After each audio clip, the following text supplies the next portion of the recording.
Welcome to Online OHS training tutorials. In this tutorial you will learn how to use the accident section in the Online OHS system. It is a legal requirement to record all accidents in the workplace. These records should be kept for a minimum of 5 years.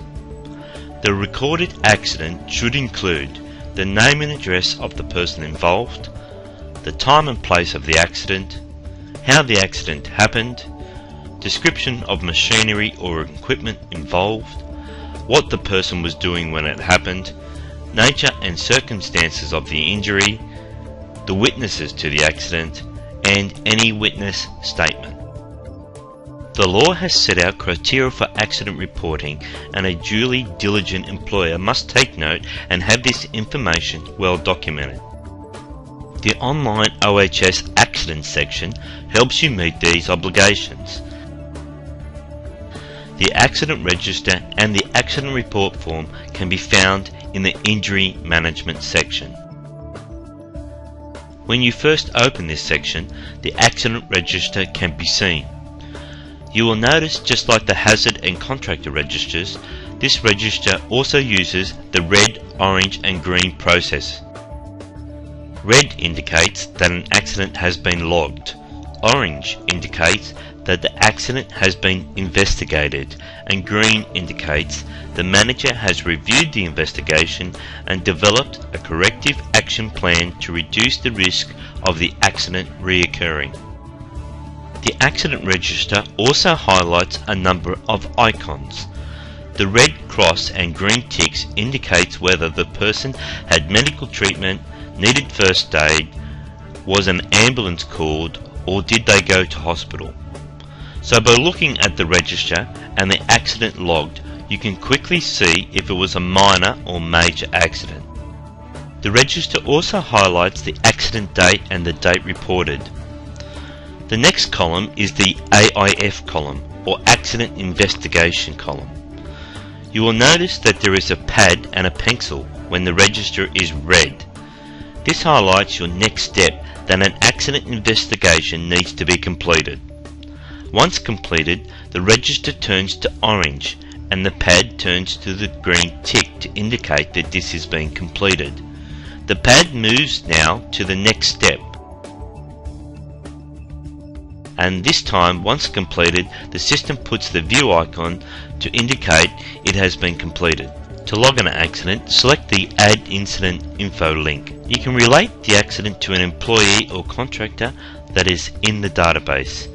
For people who are not in the database, select the Visitor Radio button, and a visitor pop-up box will appear for you to complete and put them into the database.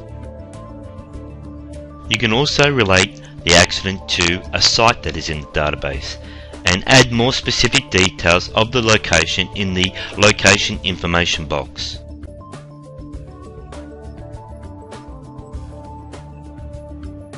Select the calendar icon to enter the date reported, and you can even relate the accident to an activity or a machine and put in the date and time of the accident.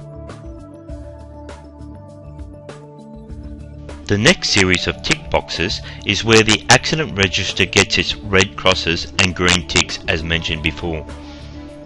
Select whether the person received first aid, medical treatment, went to hospital or needed an ambulance. Complete the form, making sure that any witnesses' names and details and their statement is completed. Now select the Add and Proceed for Injury Details link. You can select the nature of the injury using the drop-down box, or add your own type by selecting the green plus sign. You can also delete types that are not needed by selecting the red minus sign. The same is completed for the body parts. When completed, select the Add and Proceed button, and the accident will be logged in the register as red. You can also set alerts to notify anybody that an accident has been logged.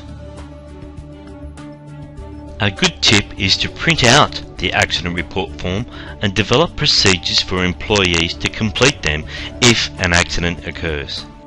The Online OHS system has been designed to help you reach your legal responsibilities in accident reporting. The next step is to investigate how the accident happened and develop corrective actions to reduce the risk of the accident happening again. Use the checklist builder to develop checklists to monitor and control your corrective action. It is also a great way for you to show your efforts in doing so.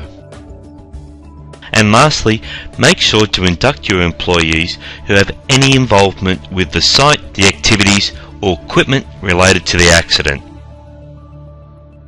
It is important to develop the inductions to highlight the employee's responsibility, the hazards identified and their control measures, any new safe operating procedures and any emergency procedures.